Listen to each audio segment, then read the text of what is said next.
मान लो आपके पास एक प्रिज्म है, इधर से व्हाइट लाइट आई और ये जो प्रिज्म है वो क्या करता है, व्हाइट लाइट को 7 अलग अलग रेडिएशंस में, 7 अलग अलग कलर्स में क्या करता है, स्प्लिट कर देता है।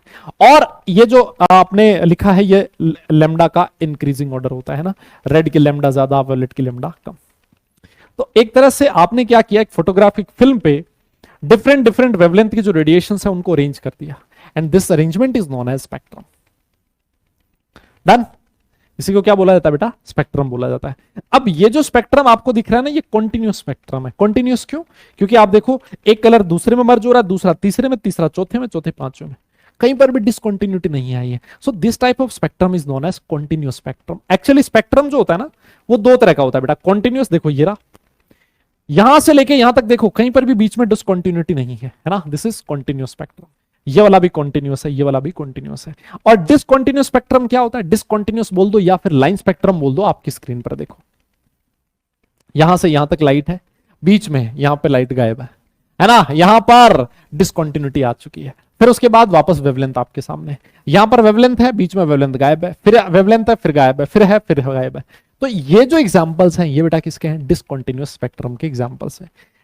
कॉन्टिन्यूस का मतलब ये हो गया कि हर फ्रीक्वेंसी की लाइट प्रेजेंट एक सर्टेन रेंज में, और डिसकंटिन्यूस का मतलब कुछ फ्रीक्वेंसी कुछ वेवलेंथ की लाइट्स वहां पर प्रेजेंट नहीं है। डन। अब ये जो डिसकंटिन्यूस स्पेक्ट्रम है ये भी दो तरह का होता है। कौन कौन सा, एक होता है एमिशन और दूसरा होता है एब्जॉर्प्शन। कौन कौन सा, एमिशन और दूसरा होता है एब्जॉर्प्शन, ठीक है ना। तो हम लोगों को बात किसकी करनी है बेटा, एमिशन लाइन स्पेक्ट्रम की। किसकी बात करेंगे हम लोग, emission line spectrum. Line spectrum क्यों बोला है, वो आपको दिख ही रहा है, क्योंकि जब डिसकंटिन्यूस स्पेक्ट्रम की मैं बात कर रहा हूं, देखो लाइंस दिख रही है ना आपको बीच में, है ना, ऐसा लग रहा है लाइंस।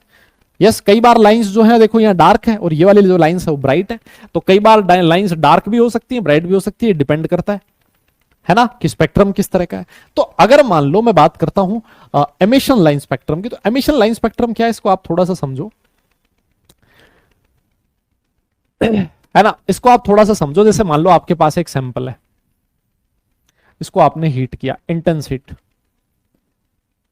ठीक है। तो इस सैंपल में बहुत सारे एटम्स होंगे, उन एटम्स के पास बहुत सारे इलेक्ट्रॉन्स प्रेजेंट होंगे, है ना। तो अब वो जो इलेक्ट्रॉन था, मान लेते हैं पहले हीट करने से पहले अपनी ग्राउंड स्टेट में प्रेजेंट था।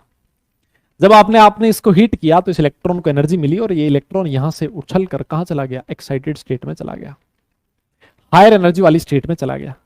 अब आपको बताया कि हायर एनर्जी स्टेट में कोई भी इलेक्ट्रॉन स्टेबल नहीं होता, तो वो क्या करेगा, उसको अपनी गलती का एहसास होगा और वो वापस अपनी ग्राउंड स्टेट में आने की कोशिश करेगा, लो एनर्जी वाली स्टेट में आने की कोशिश करेगा। यस, अब जब वो लो एनर्जी वाली स्टेट में आएगा, कब आएगा, जब वो कुछ रेडिएशंस को एमिट करे, तभी वो अपनी लो एनर्जी स्टेट में आ सकता है ना। तो अब वो जो रेडिएशंस उसने एमिट करी है, जो एनर्जी एमिट करी है, energy in the form of radiations, और ये जो रेडिएशंस इसने एमिट करी है, इनको आपने क्या किया, निकोल प्रिज्म के थ्रू पास किया, और निकोल प्रिज्म के थ्रू पास करके इनका आपने एक फोटोग्राफिक फिल्म पे स्पेक्ट्रम बना लिया, है ना, लेमडा 1 से लेके लेमडा n तक, कि ये वेवलेंथ है जो इसने एमिट करी है। यस भाई, मान लो 4 वेवलेंथ ये एमिट करता है, तो आपका जो यहाँ ये जो फोटोग्राफिक फिल्म है, इस पे आपको कितनी लाइंस मिल जाएंगी, 4 लाइंस मिल जाएंगी।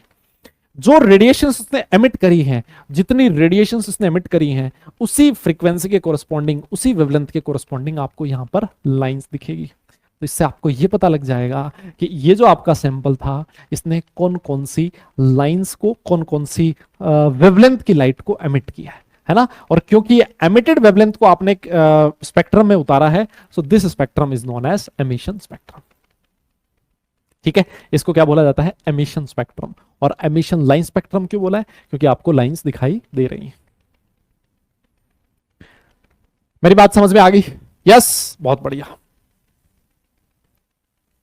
अच्छा, इस वाले में ना आप लोग एक छोटा सा फॉर्मूला वो भी